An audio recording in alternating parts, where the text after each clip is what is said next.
السلام علیکم۔ Poetry and quotes with S N میں خوش آمدید۔ امید ہے آپ سب خیریت سے ہوں گے۔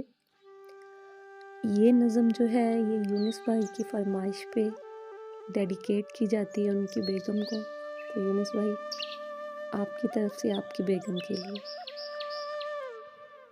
کاش میں تیرے حسین ہاتھ کا کنگن ہوتا، تو بڑے پیار سے چاؤ سے بڑے مان کے ساتھ اپنی نازک سی کلائی میں چڑھاتی مجھ کو، اور بےتابی سے فرقت کے خزاں لمحوں میں تو کسی سوچ میں ڈوبی جو گماتی مجھ کو۔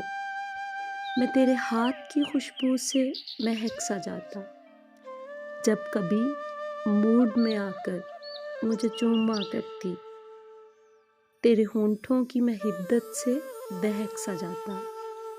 رات کو جب بھی تو نیندوں کے سفر پر جاتی، مرمری ہاتھ کا ایک تکیہ بنایا کرتی، میں تیرے کان سے لگ کر کہیں باتیں کرتا، تیرے زلفوں کو تیرے گال کو چوما کرتا۔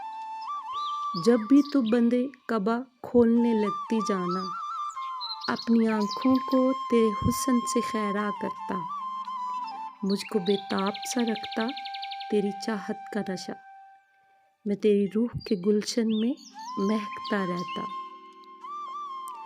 میں تیرے جسم کے آنگن میں کھنکتا رہتا، کچھ نہیں تو یہیں بے نام سا بندھن ہوتا، کاش میں تیرے حسین ہاتھ کا کنگن ہوتا۔